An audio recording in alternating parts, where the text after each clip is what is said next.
Look at the adjective. Play. And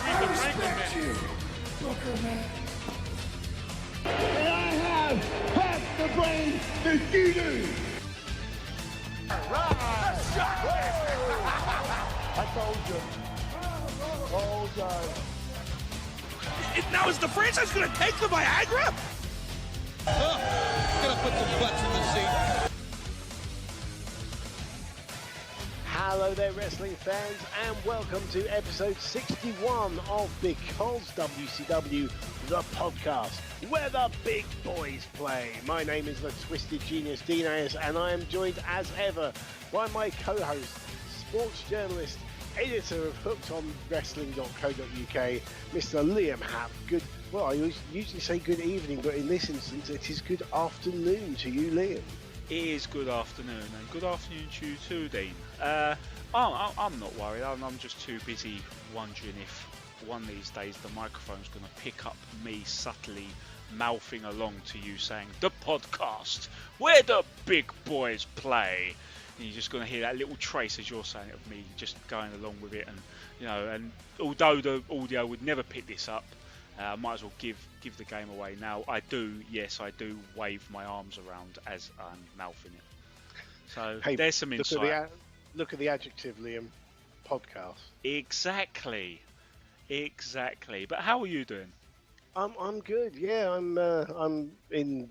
I think I'm about to enter my third month of lockdown. It's all good fun. I've taken to trying to grow my own fruit and vegetables in the garden. It's getting to that stage now. I'm not sure if it's like middle-aged domesticity or just boredom. I think it may be a bit of both. Middle-aged and crazy, like that wrestler. What's his name? I know someone who managed him once. Oh, tip of the tongue. Darby Fink, something like that. Yeah, there must be. Yeah. But I couldn't, not bothered with flowers and shit. But if I can eat it, I'll grow it. Exactly. I mean, that's why we grow things, isn't it? Yeah, something like that, definitely. But there's a reason why we are doing this on a Saturday afternoon, which is obviously in this country, in the UK, was always a traditional time for wrestling activity. But we have got ourselves a very special guest. Tell both of our listeners all about it. I will happily tell our listeners about it. I like to think it's at least 3 or 4. I know you're trying to come with a humour here, but we've got at least 3 or 4 listeners. But very early on in the days of Because WCW, our nostalgic quest through that company was bolstered by the announcement that another WCW themed book was coming out. Now, I think most people who would listen to this podcast have probably at least been made aware of the death of WCW, and there's a few other things you can read out there that have plenty of information about the WCW days. Anyone who's wrestled there, like Mick Foley's book, Steve Austin, things like that, you can get a lot of inside information on the days of WCW. But then out came this book, Nitro, authored by Guy Evans, and I think the one thing that really hammers home just how insightful this book is that you always have, whenever there's stories in wrestling, there's always someone to call BS on it and to suggest that that's not how it really happened. 2 sides of every story, whatever. This is the one and only time I can think of where everyone, even the most compulsive liars in the industry, have been compelled to go, no. Guy Evans has got it spot on here. It's the most thoroughly researched, well-sourced, just so behind the scenes. It's just absolutely incredible. The things you learn, the things you see. There's plenty of like direct takes from documents and quotes from all sorts of departments. It's immersive. And I hate the term must read. Anytime I see someone just frivolously using it on Twitter, I'll generally give them stick for it, because there's no such thing as you must read it. No, you can read something if you choose to, but you really should choose to read this, basically. Definitely. Yeah, and I think the difference with this is that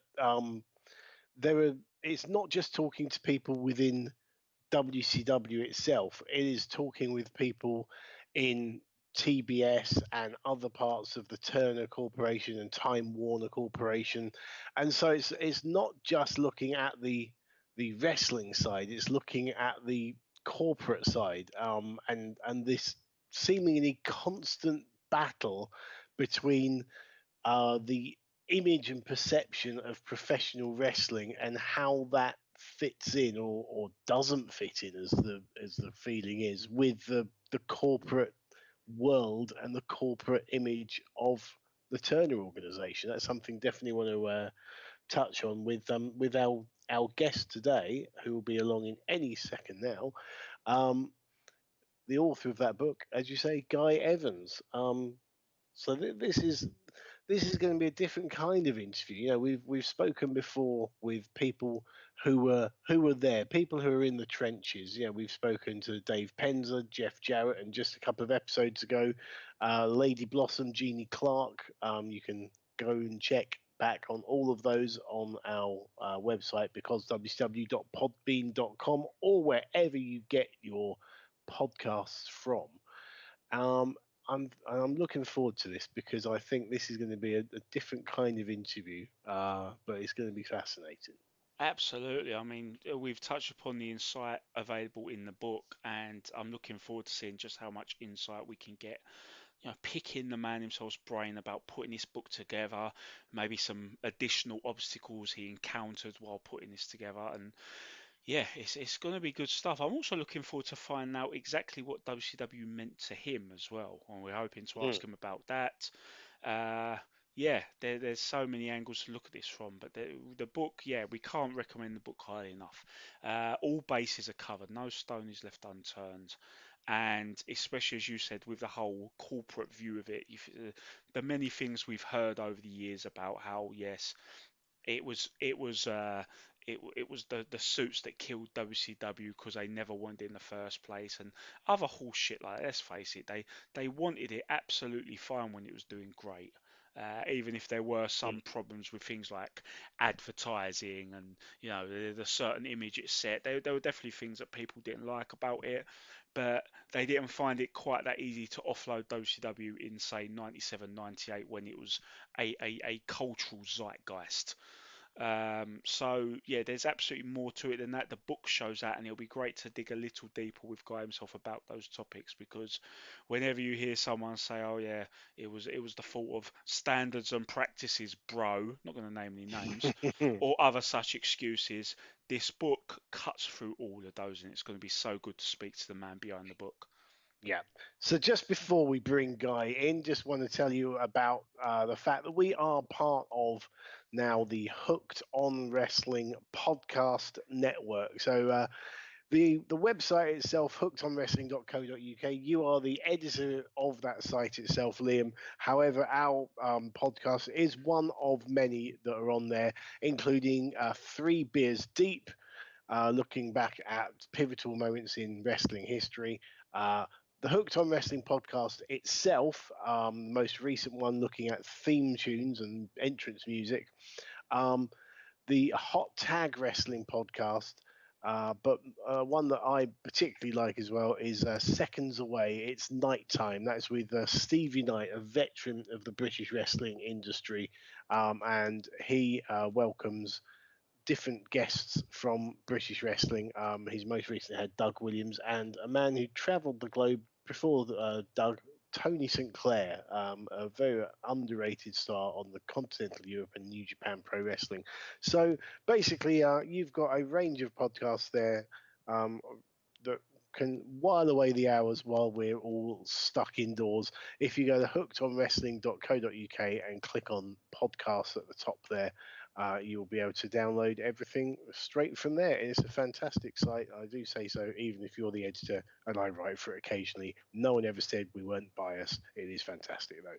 Yeah, keep it in the family, keep it all in house. But you're right, we're very proud of what we're going on there, and it is all about just having that content. So many different opinions and takes of things. As the top of the website says, it's wrestling, enjoy it. So let's enjoy it together. Listen up, slapnuts. That's right. This is Jeff Jarrett, the chosen one, and you're listening to Because WCW. Now choke on that. Okay, so let's bring in the man himself, the author of Nitro, the incredible rise and inevitable collapse of Ted Turner's WCW. It is Guy Evans. Guy, welcome to Because WCW. Thanks for having me, guys. It's great to be here.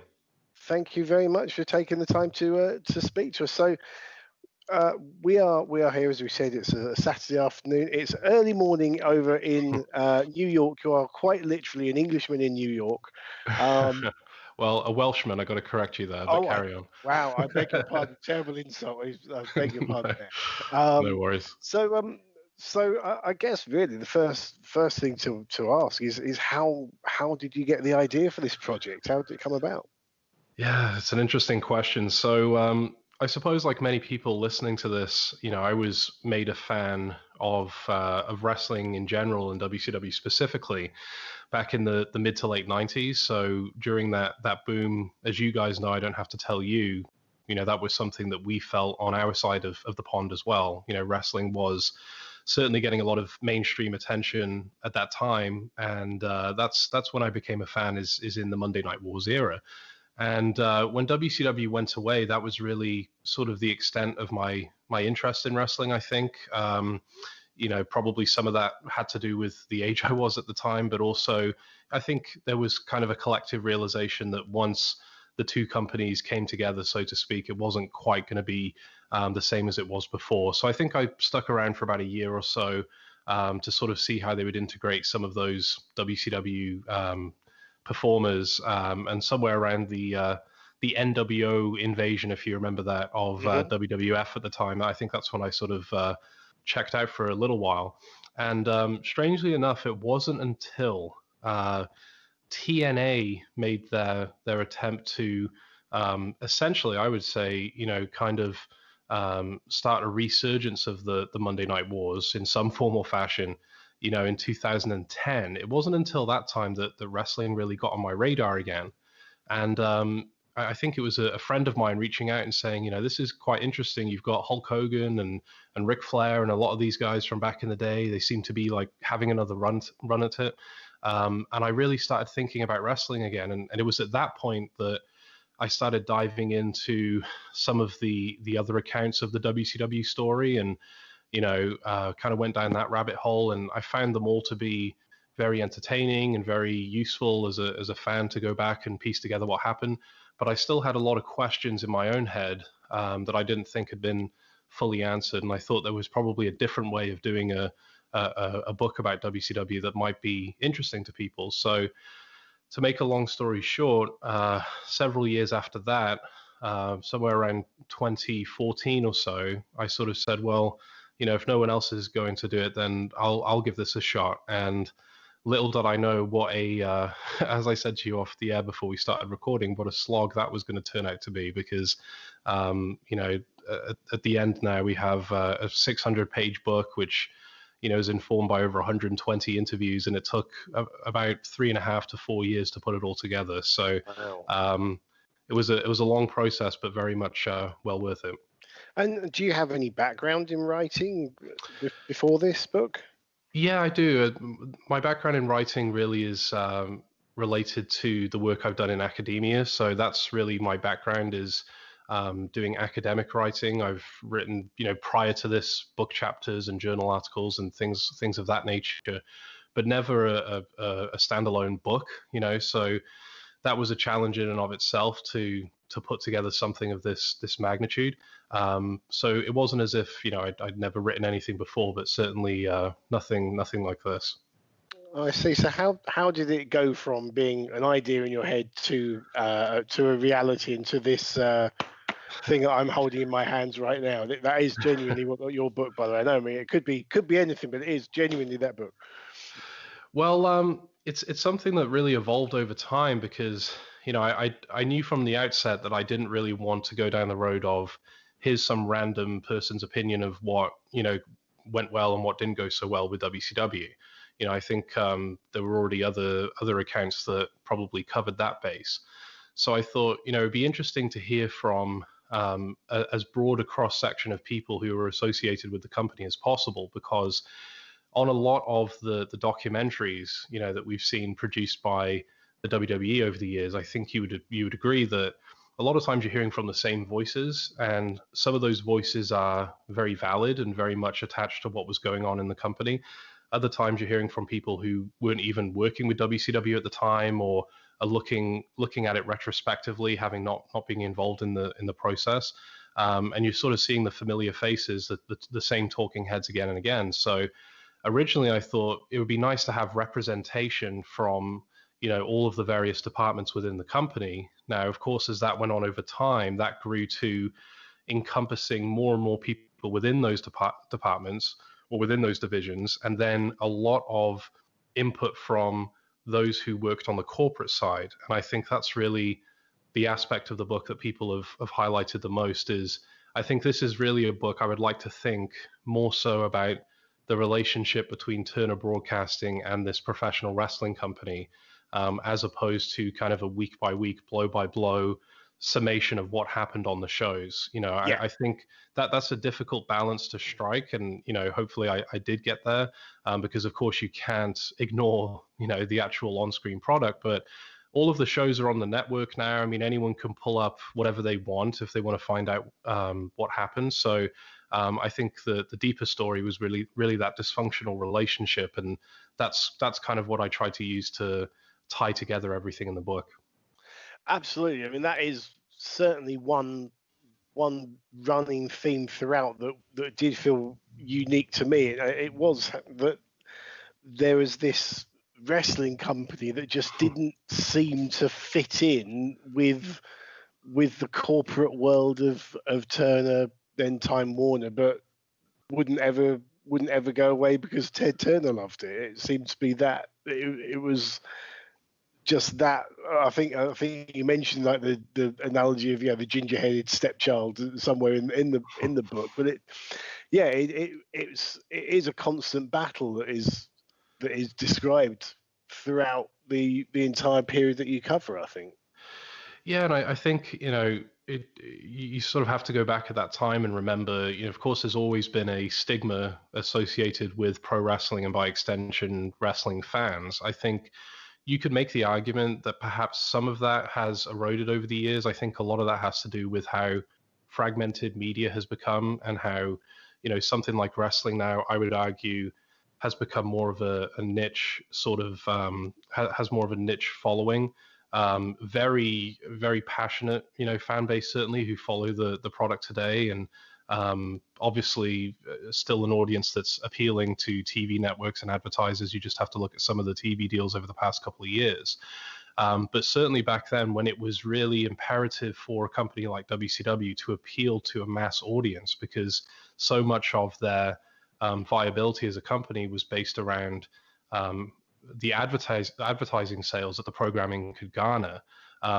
You could see why, I suppose, not to defend it, but you could see why someone who is not a wrestling fan, who's a television executive or working on the corporate side, is saying, I don't understand the appeal of this wrestling stuff. It's just a bunch of guys, in their underwear hitting each other with chairs.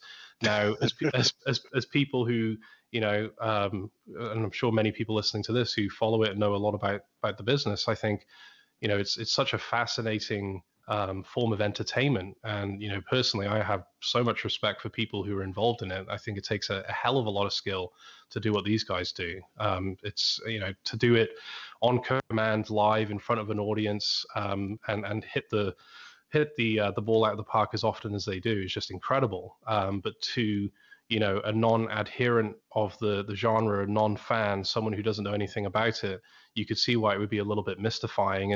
And as the book chronicles, I think there was quite a bit of embarrassment as well, that when some of these people had to go to their various dinners and award ceremonies and TV events, when they were asked what's your highest rated programming, they would sort of have to say through gritted teeth that it was this wrestling show. So some of that stuff in the book I think makes for quite funny reading, as well as quite illuminating reading also. Yeah, that actually did leap out when I read the book, as the first thing that really stood out to me was the degree to which you were able to cover the times where members of the corporate structure had to eat humble pie. I won't go into too many details on small things, but there's little anecdotes like the bets with Eric Bischoff and things like that.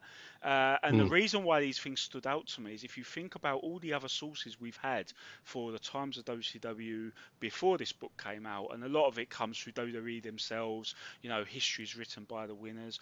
All we ever really hear about is the degree to which the corporate structure destroyed WCW and how apparently they never had a chance because of it, where it becomes apparent reading your book that, you know, when WCW did things right, it was, even begrudgingly, it was recognised, and there was more to the downfall of WCW than just they had it in for them. It's fair to say, isn't it, Guy, that the knife was given to corporate by WCW themselves? Well, I think both things can be true. I think, you know, certainly I would start that answer by saying obviously WCW did have advantages being part of Turner. You know, I think that's something that you have to recognize, that, you know, their ability to be owned by a corporation that also owned television networks, and the fact that they could do all kinds of tricks in terms of coming on the air early and staying on a little bit late, and obviously the cross promotion that was theoretically possible between the various Turner entities. I know a lot of people with WCW would make the point that, you know, that never really happened to the level that they would have liked it to happen. But on paper, you certainly had a lot of advantages. In practice, you know, there were many influential people, I think, who were kind of waiting for the day that, you know, this hot streak that the company was on was going to come to an end, and that would give them more cachet in terms of making their case that WCW should be put off the airwaves. At the same time, as you pointed out there, you know, I don't think any sane person would make the argument to you that the quality of WCW's programming in those last 2.5 years was anything resembling what it was during its peak. And, you know, and I'm sure there's people listening who might say, well, I really enjoyed this, you know, storyline in 2000 or whatever, or this angle. And, you know, there were some bright spots along the way, but obviously the actual content of the shows, you know, keep in mind that we're talking about, you know, WCW having an uphill battle for years and years in terms of changing the perception of what the company was all about. And unfortunately, I think towards the end, the company really became, you know, more of an embarrassment, quite frankly, than it was before the Monday Night Wars era, with the nature of the programming and the inability of the company to convert, you know, the television audience that they had into paying customers. I mean, that's really one of the biggest stories, I think, of the last couple of years of the company is, you know, to a fairly decent level, people were still willing to tune in on a weekly basis, but almost no one was willing to actually spend their hard-earned money on any of the pay-per-views. And once that trend began, it was something that was very difficult to stop from that point onwards. One thing, or something that you mentioned in your book that I wasn't aware of, and I think it's interesting that it was never really tapped into, was that in the sort of the mid to late 90s, in the infancy of the internet, that the WCW website was doing incredible numbers compared to other sites, and that never seemed to have been tapped into by the company. It's interesting, isn't it? Because there's a whole chapter in the book which deals with the development of wrestling on the internet. And if you think about how the internet was viewed at that time, I mean, this is kind of more of a macro point, but I think we all sort of looked at, you know, there's traditional forms of media, and then there's the internet. You know, there's just a separate thing unto itself. And if you remember at that time, you know, wrestling promoters and people who are involved in the business would refer to internet fans, right? So it's like we have real fans who are in the crowd holding up signs, and then we have these internet fans, you know, who are apparently on their keyboards rating matches. So there was that separation. And I think there's a couple of quotes in that chapter relating to some of the skepticism that various people in traditional media had about the internet, and if it was something that was going to persist and really become a factor in terms of commerce and in terms of how people got their news and everything else that we know it to be today. So perhaps that was, you know, a factor in terms of them maybe not leveraging that audience more. But certainly if you read some of the quotes from people who are involved in WCW's internet division, you know, they sort of look back and scratch their heads and say, well, what a missed opportunity in terms of being able to sell merchandising and get people's contact information and build mailing lists and advertise our shows. I mean, all of the things that are kind of second nature to businesses today. You think about those millions of people accessing the website, and very rarely, I remember being on the website back then, very rarely was there any sort of call to action or, way for the company, it seemed, to capture you as a customer. So it's quite funny looking back just how different things were, and again, what a missed opportunity that arguably was. Yeah, I mean, I was in the late 90s. I was at university. We all had internet access at that point, and I remember going, regularly visiting WCWWrestling.com, as it was called at that point, and yeah, it was a bit of news and some profiles, but as you say, not a huge amount to capture you and keep you there. But right, interesting. Yeah, I mean, how did you get the access, and how did you get the ball rolling to talking to these people in the corporate area? Because obviously you'll talk to wrestlers, and you can throw names of wrestlers out to a wrestling fan, and they'll all know who you're talking about. But when you've got some of these executives that names wouldn't mean anything to people, but they have fascinating stories to tell. People like people will know Diamond Dallas Page, but they wouldn't necessarily know someone like Dick Cheatham, for example. That's right, and some of those people really, I think, provided some of the best content in the book. I think there's some sort of shadowy figures, some names that we've heard of before, the Harvey Schillers, the Jamie Kellners. You hear from people like that in the book.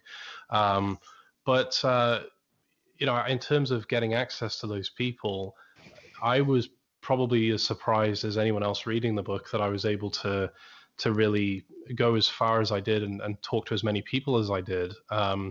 And I think part of it was kind of a domino effect, where once you've established that you have interacted with a number of fairly high profile people, that does give you a little bit more credibility as you go. Having said that, there are some people who I don't think are necessarily affected by that in terms of their decision. There's certainly some people who are more, they weigh their decision to do something like this based more around what they feel your intentions are and how transparent you're being with what exactly you're going to do with this information. So it's certainly not an easy thing to reach out to people who are not associated with the wrestling business anymore. Some of them don't necessarily have the fondest memories, as we talked about, of being around it. And so there were some people, it sounds kind of dramatic, and I wasn't necessarily checking in with these people every single day, but there were some people that it may be 18 months between our first conversation and them actually saying, okay, I think I'm ready to do this.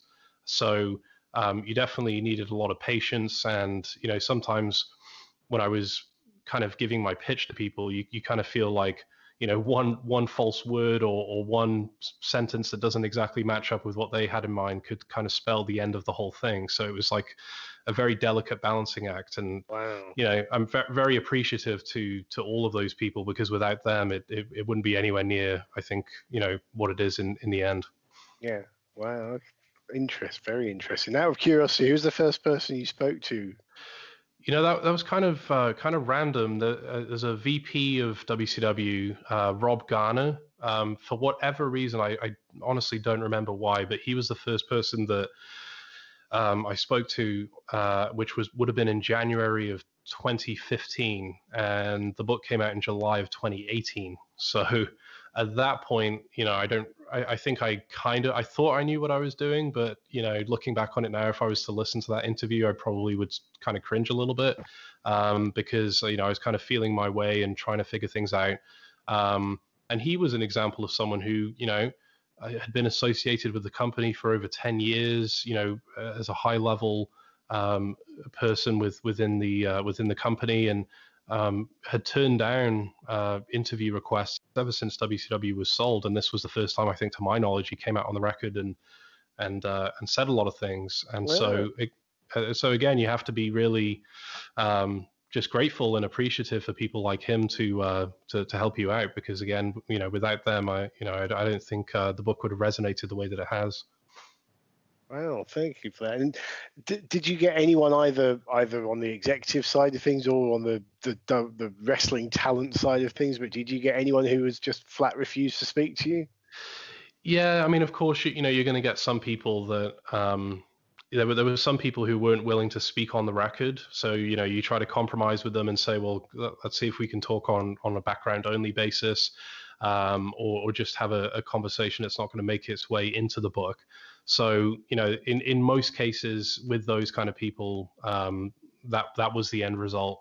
You did have a couple of people that just like, no way, I'm not talking about this wrestling shit. I dealt with it for years and years, on the TV side, and I just it's like a bad memory that I don't want to revisit. And then quite honestly, I said this recently, I think in another chat about the book. There's probably about 8 to 10 people that I spoke with that their comments didn't make it in the book at all because keep in mind, I mean, I don't have to tell you guys, but in dealing with people in wrestling, like I say, tremendous amount of respect for all these people.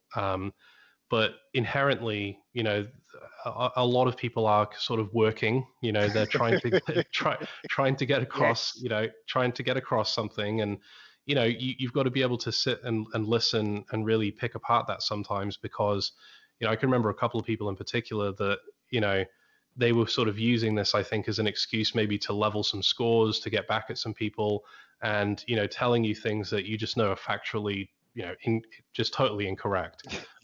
So it's not as if every single person who had anything to say, okay, let's put that in the book. It was kind of a selective process, and then the thing that really helped ascertain to what extent people were being truthful and to what extent they were credible is the fact that very luckily I was able to get access to a lot of documents and materials, things like financial statements and emails and all this stuff relating to WCW.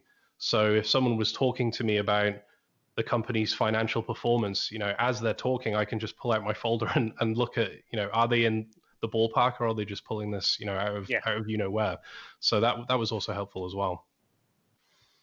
So one thing I want to ask on a similar note is, was there any one moment or maybe one particular bit of resistance to trying to get this information that made you seriously wonder if you'd bother seeing this project through to the end? Was there ever a moment where you think, is this really worth it?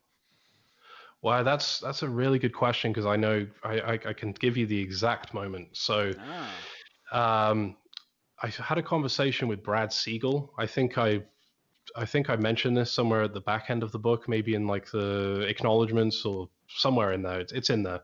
I had a conversation with Brad Siegel, and this was something that took a long time, to put together. So obviously, again, as many people know, he was the guy at the end who was running, both TBS and TNT at the very end before the AOL Time Warner merger. So there was a stretch there about a year where he was effectively the figurehead of WCW. So when Eric Bischoff and Vince Russo came back and they were doing everything on a creative side, he was the guy who was who they were reporting to essentially. So so I had a conversation with him, again on an off the record basis, where I was able to get some stuff that really helped put some other things in the book in context. But then finally, we set up a call to try to get him on the record.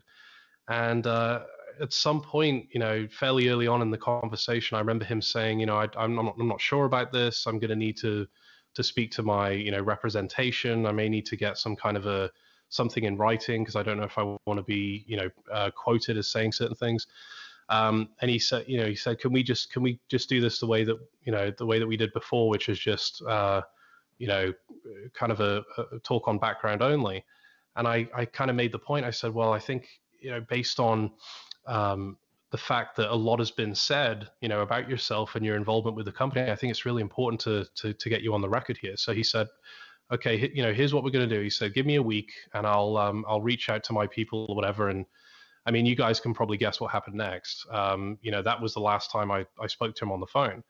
And I think there was some communication by email after that. And it was like, he got cold feet and he didn't want to do it. And that was the one moment where I was like, that was such a disappointing outcome because it's something that, took a long time to get to, that I was kind of like, is this even something that's going to be completed?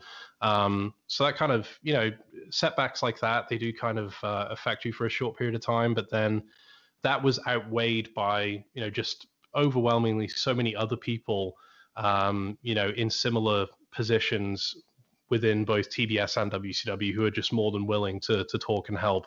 And as I say, it wasn't as if I got nothing from speaking with Brad Siegel anyway, but that was a little bit deflating and disappointing at the time. But luckily, it was early enough that there was still time to really get a lot of great stuff for the book. And there's we talk about financial statements and so on that you talked about briefly then, and obviously they're the things that people know about that are already out in the public domain, like the huge amount of money they spent on signing Master P, and that never went anywhere. But there was some other things, and I'm trying to rack my memory, my brain. As regular listeners of this podcast will know, my memory is terrible due to multiple concussions. But was here we go. I've actually just found it. I think it's where they spend $75,000 on a skit that never happens. Yeah. Where is it? Here we go. Where it's filming someone in a graveyard, wasn't it? Oh God, yeah. The I think it's Vampiro and the Demon, maybe. Yeah. Here we go. Yes, Vampiro and the graveyard. Vampiro. Yeah. And they change their mind the day before it happens, and they've got to pay for it because everything's being set up and everyone's already in location. And it's just things like that are just astounding to read. It's one of those left hand doesn't know what the right hand's doing moments, isn't it? Yeah, I think you see more and more of those kind of stories again in the last couple of years where, as I said, you had Brad Siegel in this position of theoretically being the figurehead of the company, but really, he was doing that alongside a number of other roles, including running the TV network. So, I think those last couple of years where it really wasn't clear who was in charge, and people were getting, the sense that I got speaking to people in the company is, you would speak to one person who theoretically you reported to, they would tell you one thing. 5 minutes later, someone else would walk in the office, tell you something else, and then you get a phone call and there would be another, executive or advisor telling you something else, and then you get an email, contradicting all of that. So I think the communication and just the internal chaos that was going on, kind of manifested itself in what we saw on screen. Just it's kind of unbelievable to think about some of the stuff that actually made it onto the camera, towards the end. And it was kind of unfortunate because if you remember, and again, all of this is kind of subjective, but I think most people would agree that the last couple of months of WCW, it was like there was kind of like a renewed energy because obviously everyone was under the impression that, Eric Bischoff was coming back with this Fusion Media Ventures, and it was going to be, hopefully a gradual return back to challenging the WWF at some point. And everything on screen got a lot tighter and seemed to, there was, obviously some goofy stuff as there always was, but things seemed to make a lot more sense. There was a lot more coherence to the product. And it would have been interesting to kind of think about where it would have gone had the company not closed down. Absolutely. But yeah, go ahead.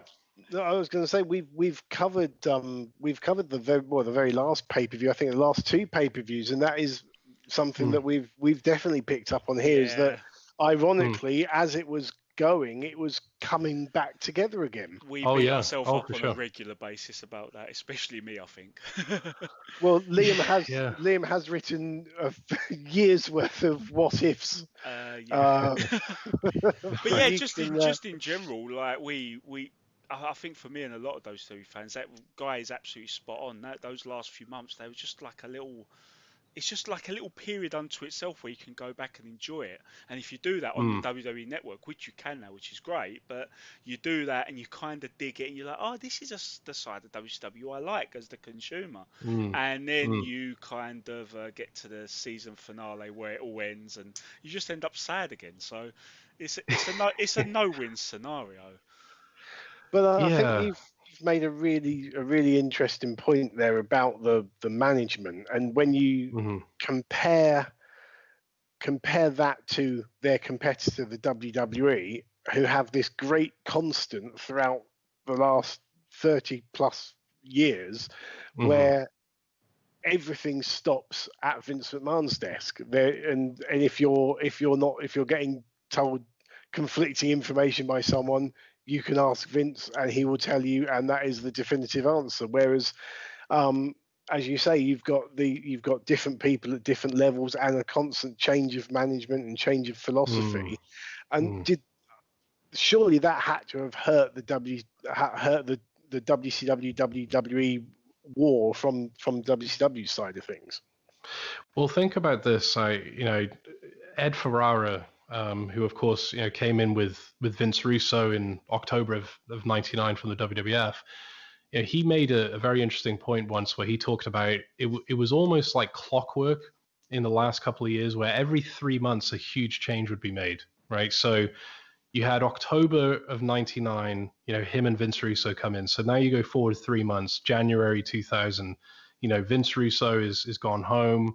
They want to put together this committee of people. He doesn't want to work with them. So now there's a different creative, there's a creative changeover at that point, a fairly significant one in January of 2000.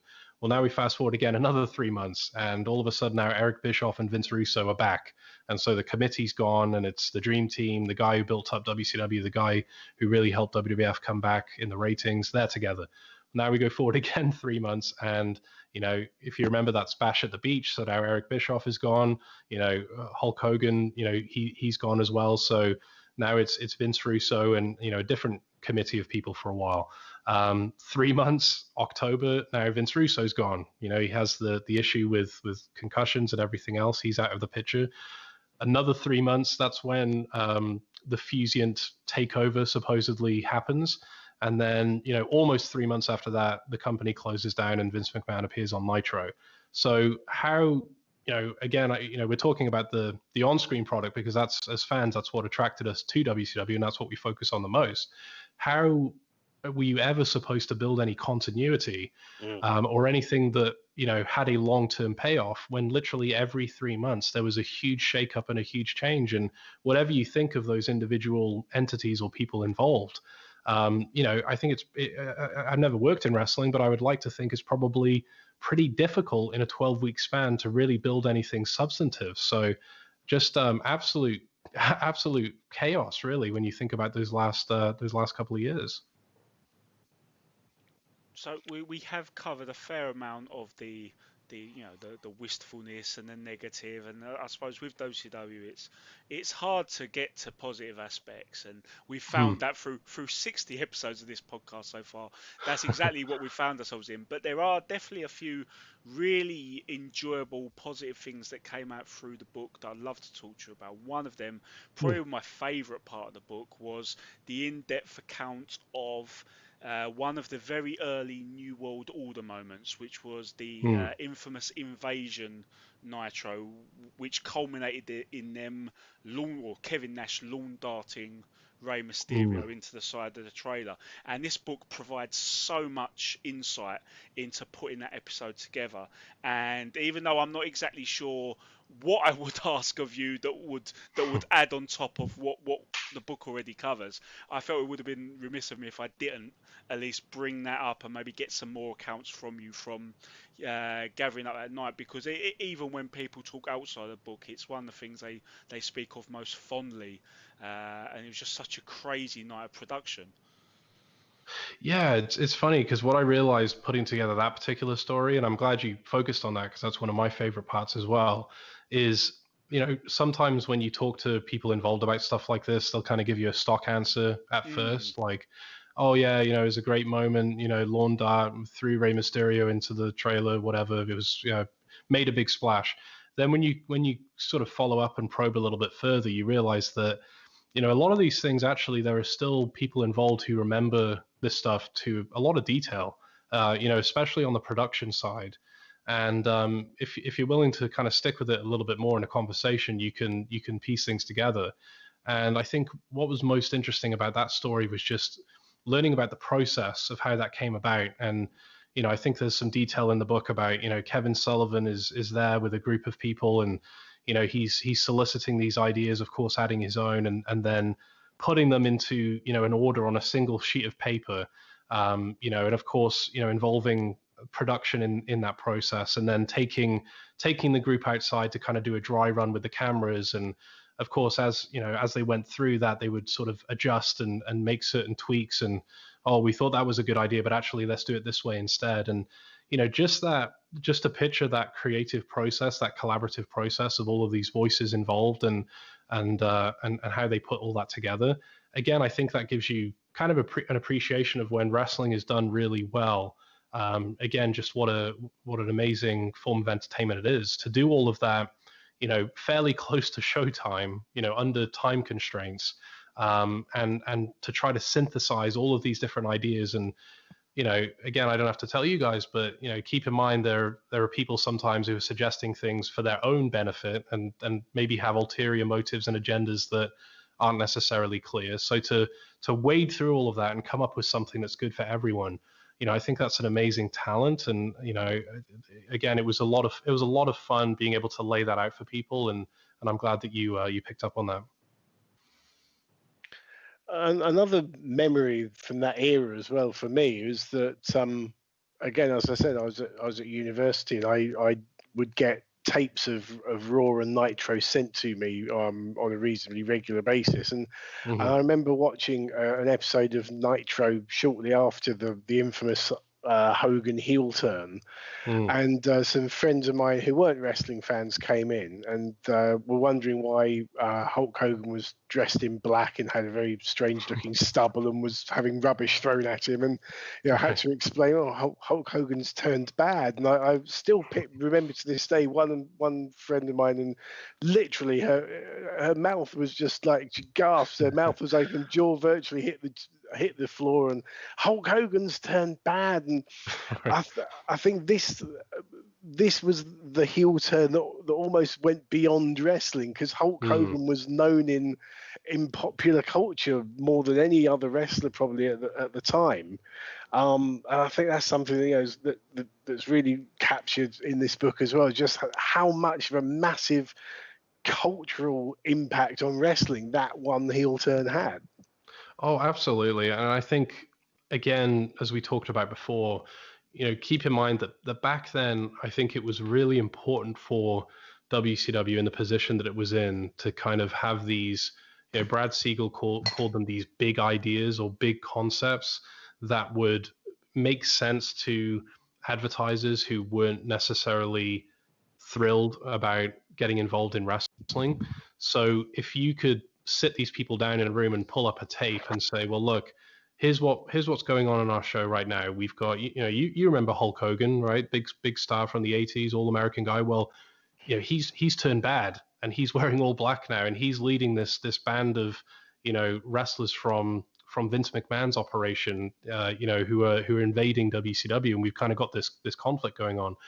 And if you were to show them some of that footage and some of the, you know, beatdowns at the end of the show, and the vitriol coming from the fans, and the crap that was being thrown in the ring, you know, I think that, you know, and I know that made a lot of people stand up and take notice. Like, oh, this is something different, and this is something that seems pretty compelling, and makes sense, because you know, it's not, you know, a feud over who's the better wrestler or who can make, you know, the other guy submit to his finishing move. It's like a broader thing that most people can get their teeth into. And it actually makes me think of a story which I think didn't make it into the book, but I remember talking to someone, you know, we mentioned WCW's internet division before. I remember talking to someone who worked in that division, and they were saying how, you know, one day they were watching a VHS tape of, I'm sure you guys remember when the Giant turned heel at the end of that episode. Do you know which one you know what I'm talking about?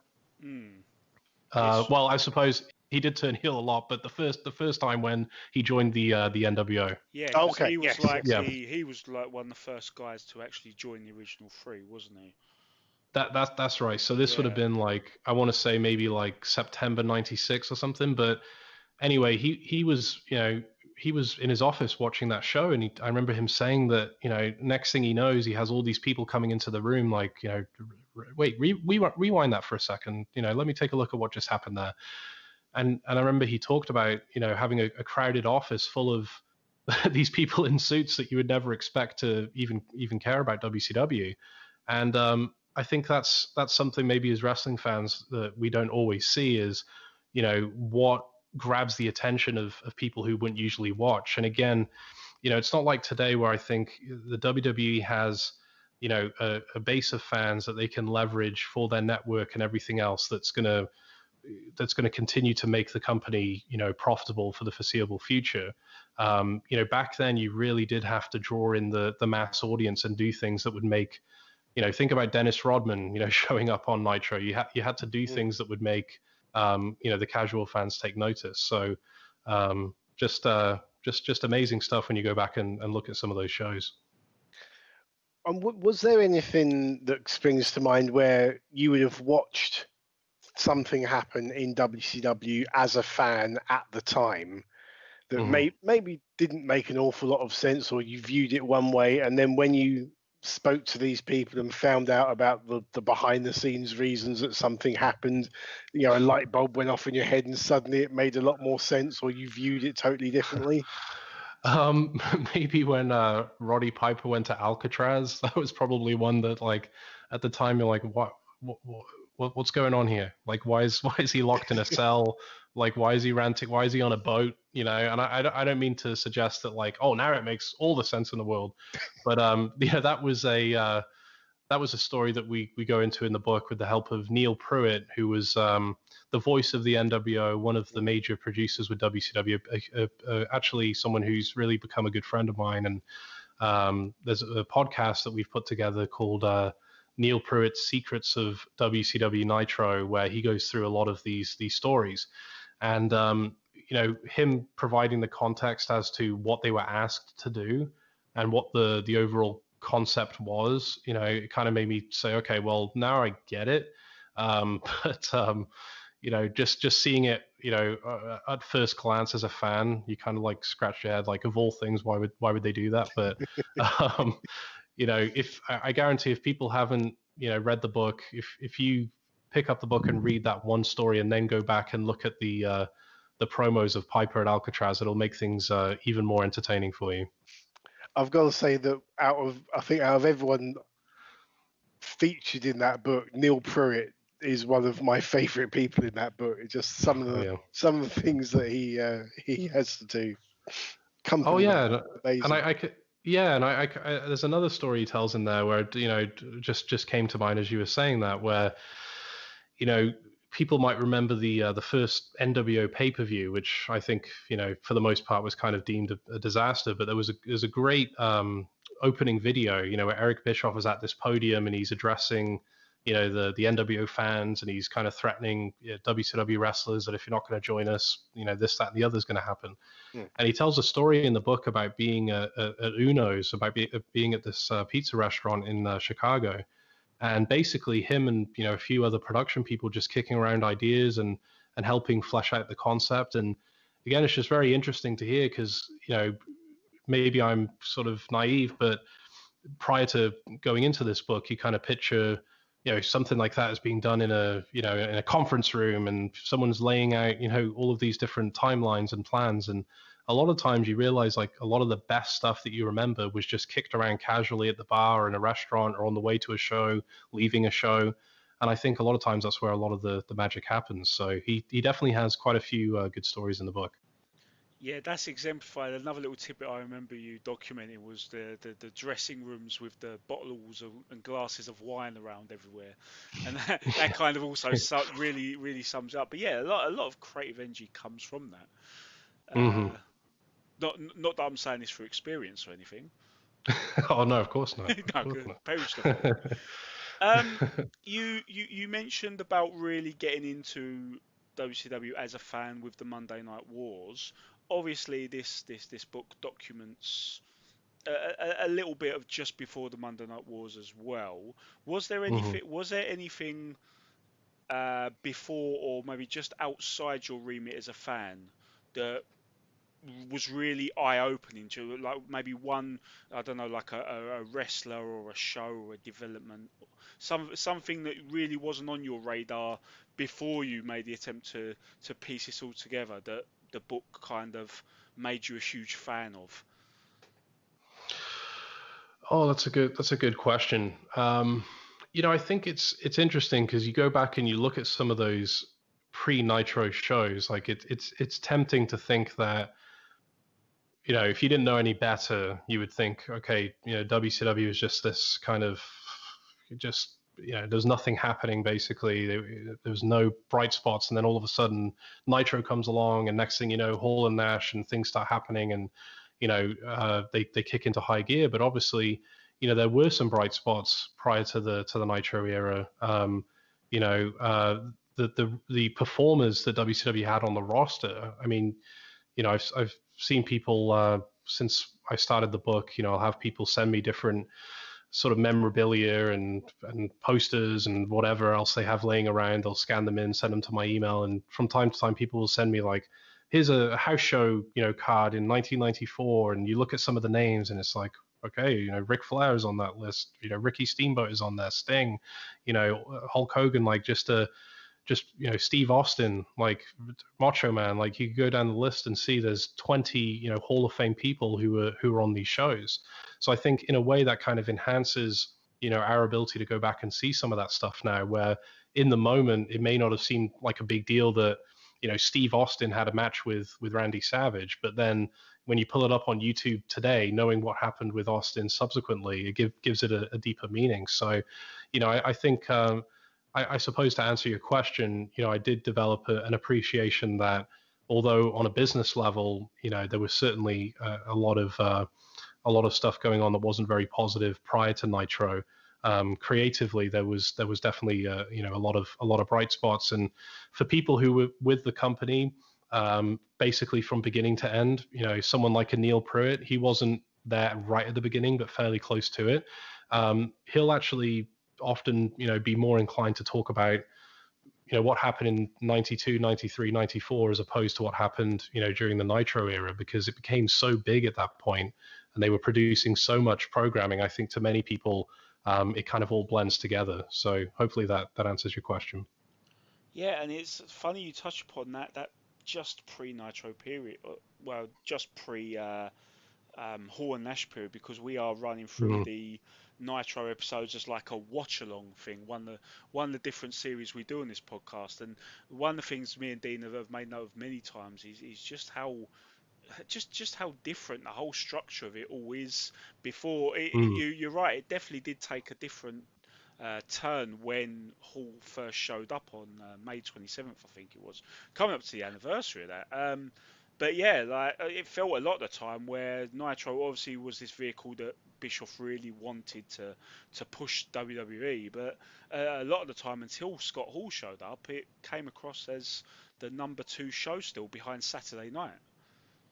Yeah, that's right. Because if you go back and look at some of those early Nitros, they're constantly plugging matches on Saturday night, aren't they? I think a lot of those promo pieces are still, on the network versions of the shows. One of the things I did when in the early stages of putting this together is, going back and basically just watching everything over again, or as much as I could. And one thing that really stood out to me, and I think this is really a function of Nitro being an hour at the start, which, by the way, is a detail that a lot of people, even associated with the company, have forgot. You'd be amazed the number of times I would go into a question saying that to someone, and they were like, "What are you talking about? It was 2 hours from the start. Then we went to 3." And I think a lot of people forget in those first 6 or 7 months it was an hour. But just how quickly the shows go by. I'm sure you guys have noticed that as well, where they managed to really pack in quite a lot to that. I guess without commercials, you're talking like 45 minutes or so. Correct. And get a lot accomplished, I think, in that time. Whereas today, I'm not an expert on contemporary wrestling, but a lot of times the shows that I have seen, you sit there after 3 hours saying, well, what exactly was accomplished? You know, how did things move forward? How did they leave me with something that's going to make me interested to watch next time? So the fact they're able to accomplish so much in that short amount of time, I think, really helped Nitro build a lot of momentum. No, definitely, because we've gone through some episodes of Nitro, and at the end we've said that did not feel like anywhere near like 45 minutes. It's just flown by. Others are more of a chore, but for sure. But no match of the year candidates or anything. But when you watch 45 minutes and the matches are decent, and as you said, the tempo of it is brisk, and it comes to that big question: what did they accomplish? Yeah, we generally tend to pass fail them, don't we, Dean? And even if they don't actually have anything that can be considered a great match.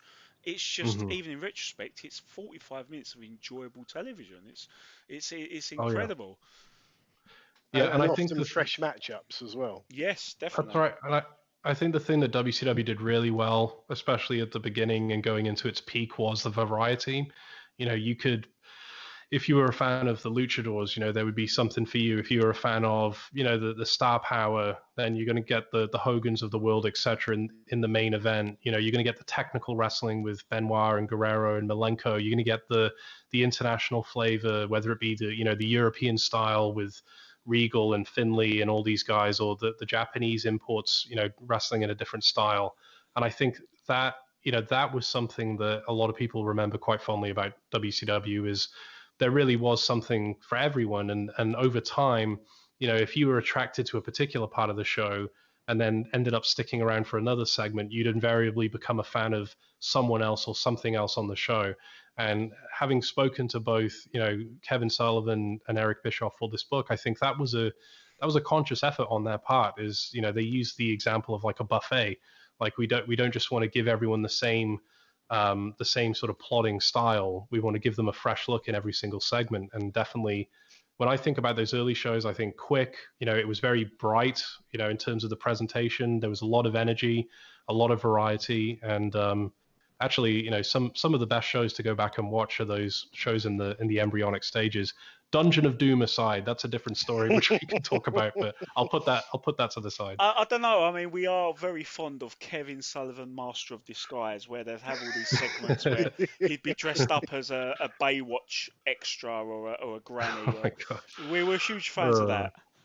But you look at the last episode of Nitro that we just covered, which was number 25 from I think February '96, and you had Finlay making his debut. You had Loch Ness against Alex Wright, so two European wrestlers. You had Hulk Hogan and Arn Anderson, and then you had Ric Flair and Randy Savage. So exactly as you're saying, a bit of everything or something for everyone, and.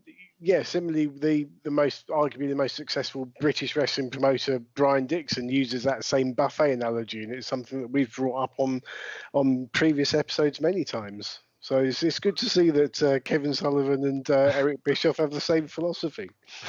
Yeah. Well, yeah, I mean, oh man, I think about some of those Dungeon of Doom skits, you know, the one with Hogan in the cave or what have you. I mean, it's just like, what the hell was going on there? But you know, that aside, that kind of stuff aside, I mean, you know, again, I think it's kind of tempting to think, well, you know, it wasn't until Hall and Nash came in that's when everything sort of kicked off, and you know, they definitely laid an amazing foundation. And people forget, you know, they were winning their fair share of Monday nights before that. You know, it was after Hall's debut that, you know, the winning streak began shortly thereafter. But it wasn't as if, you know, Raw had gone undefeated or something. I mean, Nitro won the very first head-to-head, you know, matchup between the programs. So, you know, definitely, if people have the network, go back in 95 and 96, some really fun shows to go back and look at. Yeah, and to answer your question for what was going on with the Dungeon of Doom, we have answered that in a previous episode, and the answer is Hulk Hogan's midlife crisis. Yes.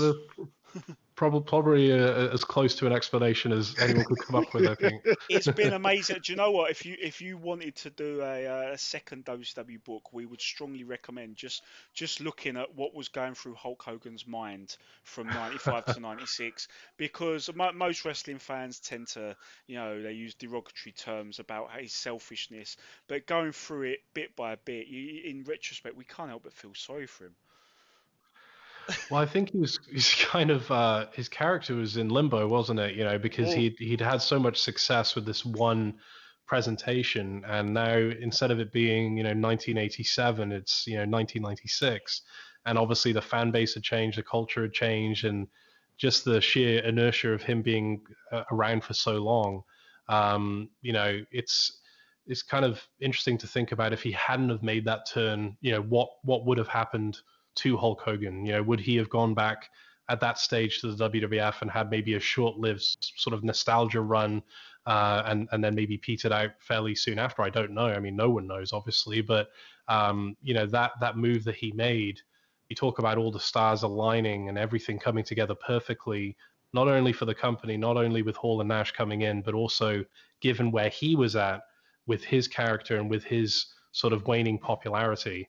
That's just something I don't think you could ever, people underestimate it sometimes, I think, and say, well, yeah, it made a big splash because it was, the top babyface turning heel, but there was so many more layers to that story and so much backstory and history and things wrapped up in that. I don't think you'll ever see a comparable heel turn on that level. No, but the only person I can think that could ever potentially come close to it, and I think that ship's probably sailed now, would be John Cena. Yeah, I was going to say, I think that ship has sailed, personally. I think there was probably a time a few years ago where fans were, either clamoring for it or in some cases expecting it. And I know, he kind of toyed around with that idea at various times, didn't he? And kind of implied that it may be happening. But, I think at this stage it wouldn't have the impact that it would have, several years ago. No. The crazy thing. Oh, sorry. Sorry, you go there. I was just going to say that the crazy thing is, I think a lot of fans weren't necessarily demanding a flat-out heel turn from Cena, as crazy and astronomical as it could have been if done right, like the Hogan one. I think if you remember One Night Stand 2006, which is a good example, that people just wanted a bit of depth and reality from Cena, whereas rather than just being a Superman, he went out there in hostile territory against Rob Van Dam. Just a few little subtle glances. He didn't really do anything. It weren't like he started dumping on the local sports teams or doing your typical heel things, but just with a few little subtle body language things. He was embracing a different thing, and I think a lot of the time in wrestling these days we would appreciate just a bit of that depth. But yeah, the Hulk thing was just astronomical. After all those months testing the waters, you remember that first Hogan Sting match on Nitro, Dean, the one that gets forgotten, where he was wearing black and he was kind of dabbling. He was really desperately trying to find something to reignite himself, and he was dabbling with a Shades of Grey character, and it was almost like a dummy run for what we got, and that's what makes it so fascinating. Yeah, and I think when that whole NWO thing was really firing on all cylinders. I mean, just an unbelievable catalyst for the company. I mean, unbelievable storyline. Arguably, although it didn't seem like it at the time, because it in the moment it seemed like it had gone on probably past its sell-by date when it did kind of dissipate. But you look at some of the ideas in wrestling and factions and things like that have persisted for longer, especially since WCW, and how I think particularly the WWE, a lot of times they've really kind of presented something for way longer than it's actually interesting to fans. You kind of think, well, could they have kept that going even longer in some form or fashion with some kind of variation or evolution? What is kind of painful to think about, though, is the fact that clearly, and this is noted by a lot of people in the book, there was never a plan to wrap up that storyline. So it became such a phenomenon. It became such an iconic thing. I mean, even to this day, you're still seeing NWO shirts, and people still talk about it. And sports fans will reference, when, for example, LeBron James signs with the the Miami Heat, and you have all of these memes and videos equating it to Hulk Hogan turning at Bash at the Beach.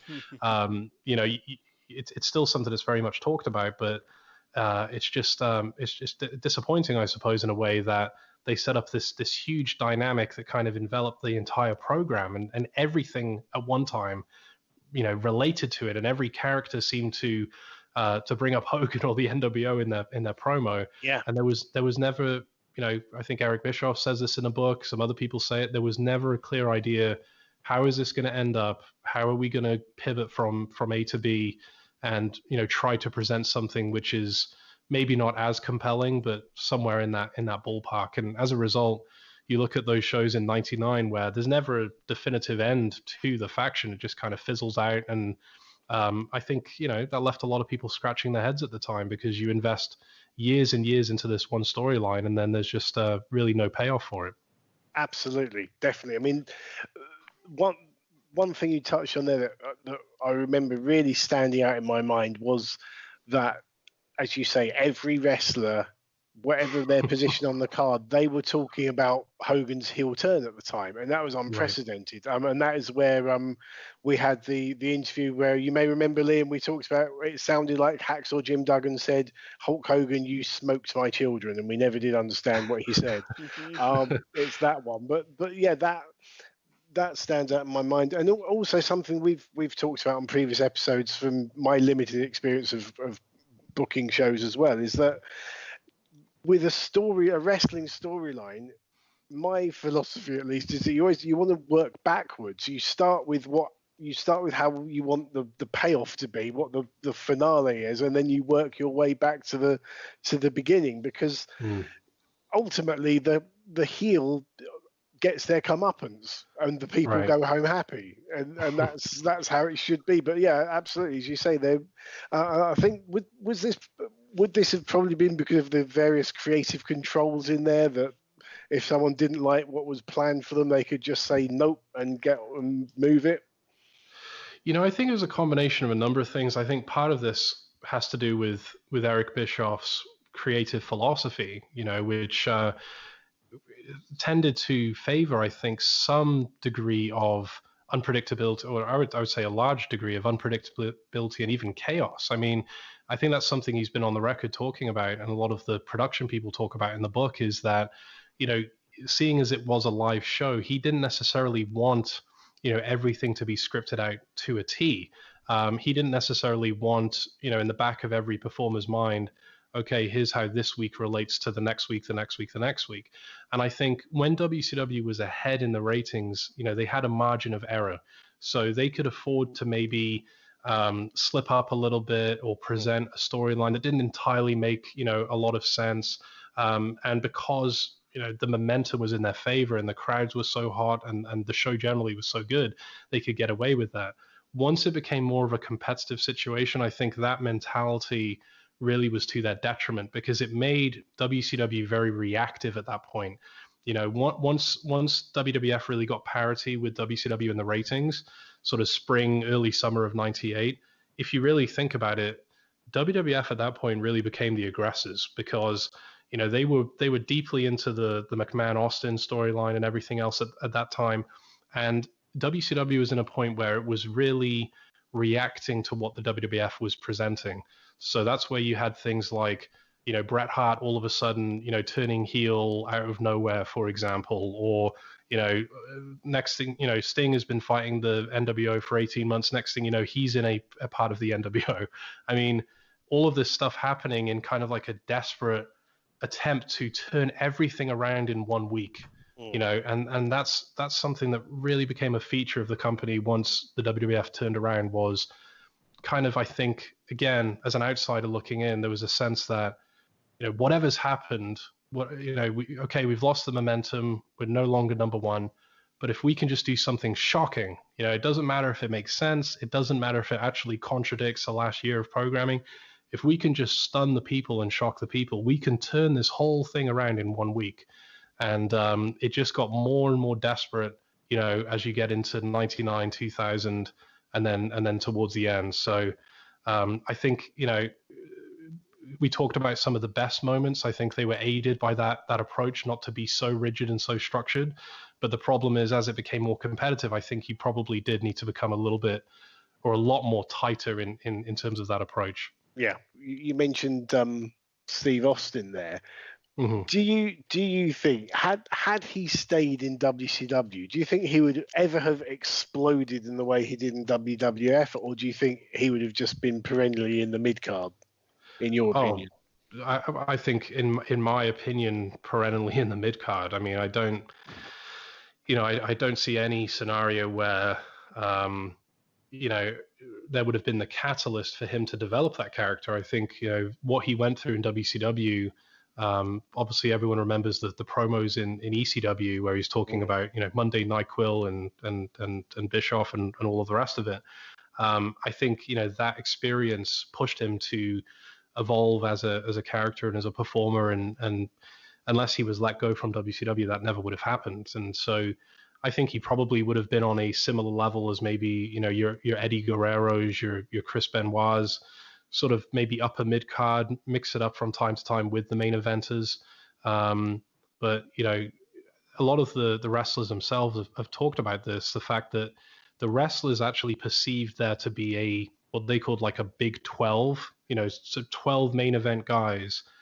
And off the top of my head, I can't remember all the names, but you can fill in the blanks. I mean, we're obviously talking about the Hogans, Nashes, Halls, Savages, Sting, Luger, Piper, Bret Hart. There were 12 guys that were basically immovable. I mean, as long as they had contracts and as long as they were being booked on the shows, they weren't all of a sudden going to become mid-carders or opening match wrestlers. So there was definitely a ceiling, I think, where you could probably take yourself from the opening match to the mid-card or the upper mid-card as a wrestler, but at that time in WCW, you weren't going to get prioritized over those big names, I would argue. So I don't think that he would have come anywhere close to that stardom if he stayed with WCW. I've also got to wonder aloud if Austin would have been the wrestler we came to know him as, if not for that, because for me, the way he was treated by WCW was what lit that fire. Exactly. There were a lot of things late on in those years when he was still employed that kind of just like that wore him down. But it was actually being canned. You see, I mean, we've all seen like the ECW segments and things like that. That's what really, for me, that's what really lit that fire and made him want to try again, rather than just like accept the treatment. You could argue. Exactly. And a lot of talented people in WCW did get wore down, didn't they, themselves? Towards the end, people that you could have seen at one point could have been a future main eventer or a really key player for the company who just got tired of what they perceived to be a glass ceiling. So, in retrospect, you can say that there were definitely characters that the WCW, there was always that knock at the time that, WCW doesn't develop any sort of homegrown talent, that all, the only people they feature are ex-WWF knockoffs. It's quite interesting to think about in the last few years. You've had the WWE featuring people like, Goldberg and Sting, for example. Sting wouldn't necessarily be a WCW native, but he's someone who we really associate with the company. So I think there were quote unquote, homegrown or something close to homegrown stars that existed, but that balance, arguably was out of whack. And as WWF started to develop some of that newer, fresher talent, again, from a perception standpoint, it was like, okay, we've got The Rock and Steve Austin and all of these guys in their 30s on one station, then you've got a bunch of guys in their 40s and 50s over here. So for the type of crowd that wrestling was attracting at that time, I think that made the choice a lot easier for a lot of people. So did putting this book together after all of the interviews and the gathering documents and piecing this all together into this amazing book, does it give you the impression that WCW ever really stood a chance of prolonging success, or did it give you the impression that they basically sold their soul to get those 2 years on top, and it was always going to be like having to pay the piper, so to speak, and it was all going to like the creative control and things like that was going to come back and bite them? Well, I think, the subtitle of the book, the book is Nitro, the Incredible Rise and Inevitable Collapse of Ted Turner's WCW. I attribute the fact that I think the collapse was inevitable more so to the dysfunction that we talked about before vis-a-vis WCW and Turner Broadcasting. Again, that's not to say that WCW could not have prolonged its existence possibly, or made a better argument for why it should have stayed around, given the condition it was in at the end. But the further that it's kind of a cliche statement to say because it's been said so often, but I tend to believe that it's true. The further that Ted himself got away from being able to have a say in WCW's affairs, the more likely it became that the company wasn't going to exist.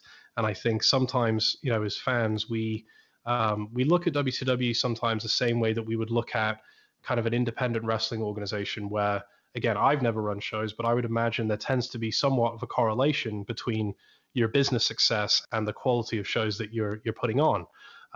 With WCW, though, is much more complex than that.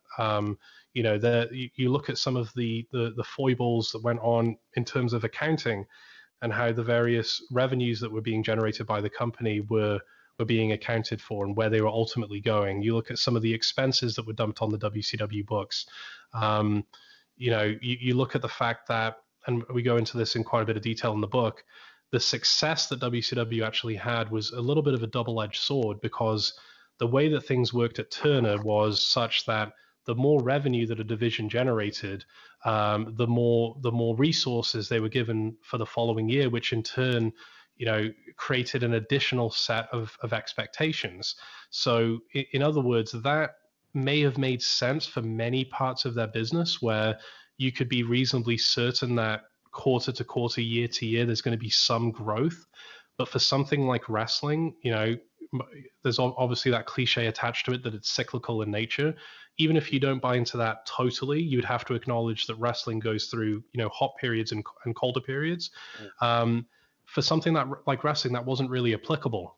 Just because Starrcade does a 1.0 pay-per-view buy rate in whatever year doesn't mean that it's going to do a 1.2 the following year. It doesn't necessarily work like that.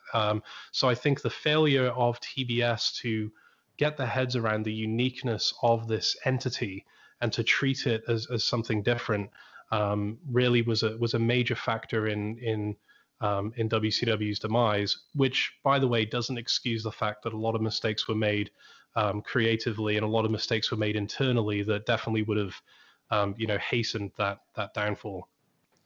And would you say that making this book and publishing this book has changed the way you view wrestling as a fan? Has it had an effect on how you enjoy wrestling in the current day, if you watch much at all?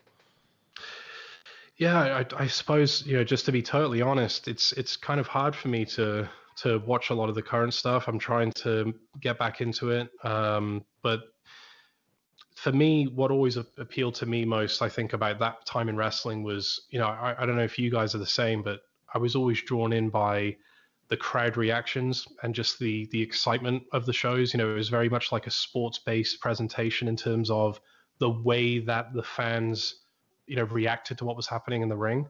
I think about those episodes of Raw, where there's every single person, it seems like, in the crowd has a sign. The show comes on the air, there's pyro, there's Jim Ross is screaming at the top of his lungs. There's signs everywhere the eye can see. And then, whoever that first person was coming out, just the sheer excitement and feeling around that was something that I don't personally see in contemporary wrestling. And that's kind of what, to me, when I watch it, it feels like there's always something missing. It feels like maybe, I don't know if it's the range of entertainment options at our disposal now. I don't know if it's technology and the fact that you can go to one of these things with a cell phone in hand and maybe you're disconnected from what's happening in the moment, but it's just something on a subconscious level doesn't feel the same. So I suppose, not to go too far from your question, but in terms of changing the way that I look at wrestling, I think it gave me, going back and looking at some of these old shows, speaking to the people involved in it, it gave me more of an appreciation of what appealed to people like me in the first place, which was just those incredible, exciting moments, whether it be a heel turn, a title change, what have you. The sheer unpredictability and the feeling of, I literally don't know where they're going to take this. I don't know what's going to happen next week, and really looking forward to that. I think that really drove that point home for me. So I don't know if that's how you guys look at today's wrestling. We haven't spoke about it, but that's just a feeling that I have about it.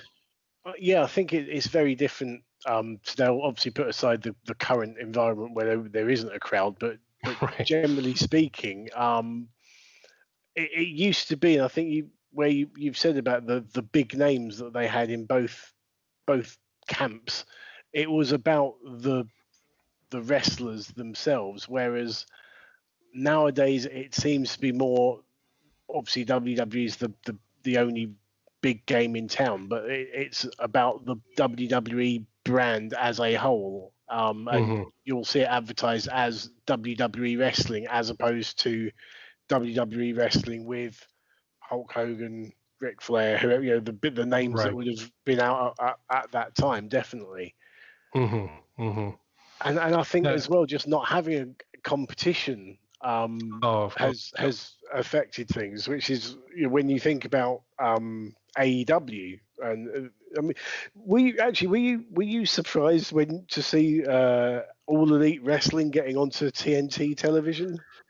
To be honest with you, it might surprise you, but I wasn't. Because first of all, I think two reasons. The personnel associated with TNT now is totally different to the time period this book covers. So yes, it's Turner Network Television, but I mean literally in name only. I mean, none of those people that are profiled in the book, most of them actually by 2001, and the rest of them, the large portion of them by 2003, were done with Turner. So it's a complete, I've seen some people say, well, isn't it ironic that, and I mean, it is ironic, but some people have said, the TNT have changed their minds. They realize they made a mistake, and it's like, it's not the same thing at all. And I know that Tony Khan has a very close relationship with the guy in charge there. So, I think those two factors don't altogether surprise me. Although certainly when this book was published, AEW wasn't. I mean, there were rumors that a promotion was starting up, but there was nothing concrete that was out there. So, I think, again, I don't know how you guys feel about this, but I think when AEW started, this is kind of hard to think about now, but if you put yourself back in that time frame, this is when the drop off in the Raw numbers really started to accelerate. I mean, it's been going on for a long time, but WWE wasn't in a strong position around the time that AEW rather debuted on TNT.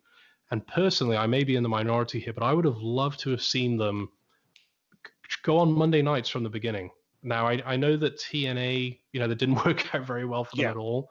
They did not have the resources to present anything like a comparable visual product. Like if you're switching between those, TNA looked like the minor leagues and WWE looked like the major leagues. With the resources that AEW had, I'm not saying that it would be a Nitro Raw thing, but I think it would have been very interesting to see, just to gauge what the numbers were for that first episode, and maybe you take a different strategy shortly after that. But I think WWE was at such a weak point. There was kind of a wounded animal that would have been the ideal time, in my view, to test the audience and see what could have happened. But I don't know how you guys feel about that. Well, I think outside of sporadic, needless pot shots that AEW make towards WWE on their television, like a lot of the running jokes that Brody Lee makes compared to like Vince McMahon in real life, and I know Cody Rhodes smashed up a Triple H like throne. They always make a few pot shots outside of those, which I really don't like. They have been doing a good job early doors of setting the business model of, we recognise there is room in the market for a second major. There is a market in the alternative, and for a lot of the time that's what kept WCW going. You know, those Hmm. early years pre-Hogan, there was enough of an audience there from the old NWA days that would keep them going. They wanted more, fair enough, but I think that's where TNA went wrong. Is they did such a bad job of appreciating the alternative fan, because I list myself as one of those. I will watch WWE if it's good, but I've always been a fan of that second brand, because that's what helps jar up good content, is the competition and having a choice. And Hmm. TNA spent all that time cultivating AJ Styles, Samoa Joe, and they had this generation of talent that could have been the next. You know, you got the Stings, the Lugers, the Steiners from the WCW days. But then they had that period after 2005 and 2006 when they got really, really good for that sort of fan. They spent the next few years with a certain guy at the mastermind of it, Bro. Again, I won't name any names. Bringing in WWF rejects, like guys who've just been released, like Rikishi, putting them straight over them, doing really incoherent storylines, and they lost that. Now, if they'd have tried to jump on a Monday Night War as soon as the guys like Samoa Joe and they just got Kurt Angle and AJ Styles, and right when that was hot, with a bit of cohesive storytelling, who knows? But Hmm. I think if AEW was to do that down the line, who knows how it would do. But I actually, early doors, I appreciate the fact that they realise, look, there is enough here for us to stand on our own 2 feet. And if they can get to that point where they're really, really strong, then maybe they will move in on WWE a little bit. But I'd hate for them to do something rash that would rob us Hmm. of the alternative, because one of the reasons we have this podcast, WCW have already robbed us of that. TNA have already given us hope and then snatched it away. And I really hope AEW are the ones who can just make sure there's always something mainstream that's good to watch. Yeah, I think that's very well stated. That's a very fair point, and I tend to agree with you with a lot of what you said there. I think my perspective is, you look at the WWE, and I think they have a very nice cushion at the moment. They have a nice, again, present circumstances aside. I mean, obviously, what's going on in the world is making things a bit tricky right now. But um, between the network, between the Saudi money, between the TV rights fees they're able to command now, which wasn't even a thought in anyone's mind back in the time that we've been talking about today. They've got a huge margin of error in terms of that they're not necessarily under tremendous pressure to present incredibly compelling programming. Their business literally doesn't survive on that the same way that it did decades ago. And so what I would like to see, if it's like, okay, if to this point they still haven't got out of resting on their laurels, and it's being what seems to me very complacent about things. I would just like to see something come along that would force them to up their game, because ultimately I think that would be good for wrestling, and good for the industry as a whole. Yeah. If instead of giving us these long drawn out 3-hour shows where it's a lot of times very painful to watch, I hope that there's something that comes along that really gets them to step up their game. Yeah, I think this goes back to, and we've had a sort of discussion about this before, Liam, of why we loved WCW, and I think whether it be music or wrestling or even my choice of football team, I've never been a fan of the mainstream, the big number one. I've always like rooted for the underdog as such, and in the same way that I would, if I had a tape come in of WWF and WCW, I'd always watch WCW first, and I find myself watching a lot more AEW at the moment than WWE, and I think it is that just wanting to have that successful alternative, and to give the WWF or WWE obviously as is now some competition, and hopefully the fact that there is one man in charge, one owner in Tony Khan, will be a bit of coherence for AEW that WCW didn't always have. Let's hope so.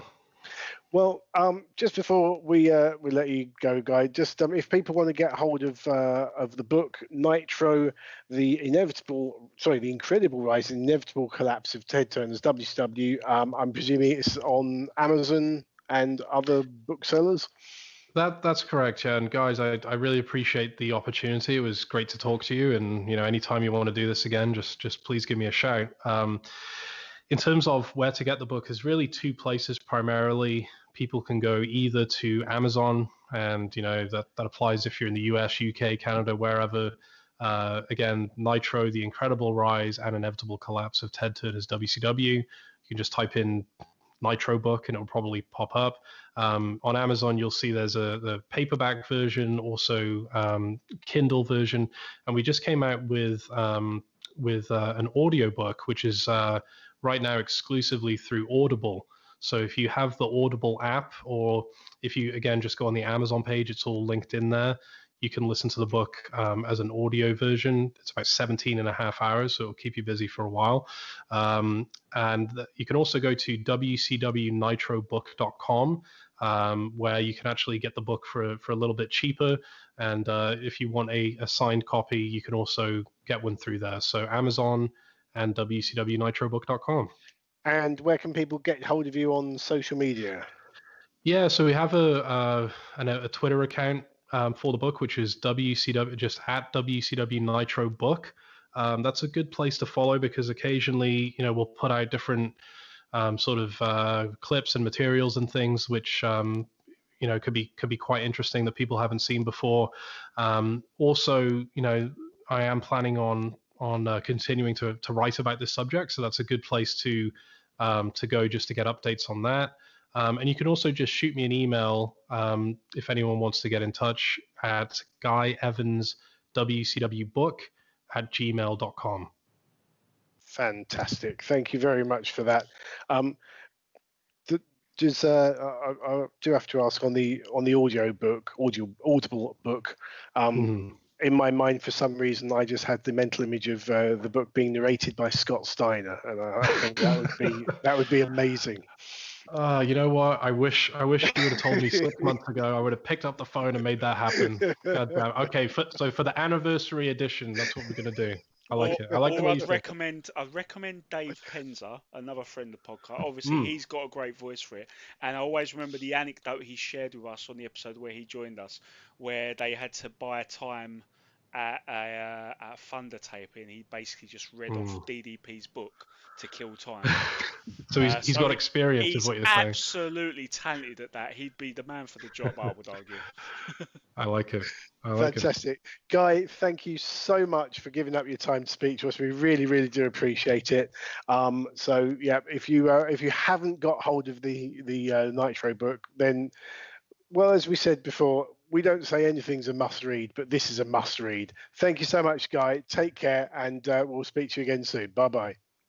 Bye-bye. Thanks, guys. Greetings, Grapple fans. Mike Quackenbush here on Because WCW. Wow. What?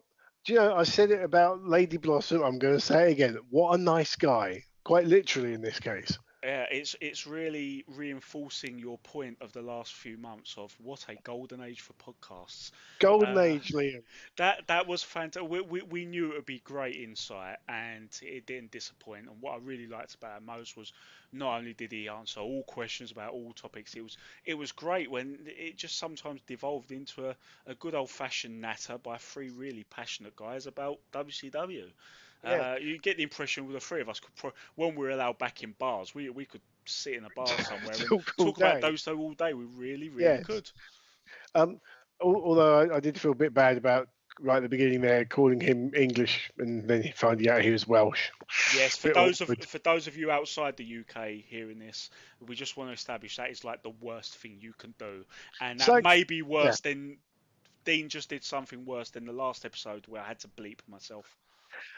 I mean, it's kind of, I guess, is it like calling a Canadian American, maybe something like that? I don't know. But, well, our subject matter is wrestling. If you think about it, for the longest of times, if someone was not born in the United States, you think of all the wrestlers from the United States would be like from Glens Falls, New York, or from Savannah, Georgia, and you get like a Japanese wrestler from Japan. It's just like one place. Yeah, but hey, I mean, I know it's a bit awkward, but I've made Bret Hart cry, so I've had Oh, more take a awkward number. times. Who I've had hasn't? more I've had more awkward We times. should have asked Guy. We should have said, Guy, one other question we got for you is: have you made Bret Hart cry while making this Yeah. book? Because let's face it, everyone has. Everyone else, yeah. Oh, well. Right, well, that pretty much wraps it up for this episode. Thank you so much for downloading this, wherever you get your podcast from. If you are new to us, then we have got another 60 episodes of this, which you can listen back to and download our back catalogue. We will be back very shortly, probably with a Nitro watch along. We've got a few more guests lined up, some pay-per-view reviews as well. So in the meantime, on behalf of my co-host Liam, this is me, the Twisted Genius, saying thanks for listening, and I'll see you ringside.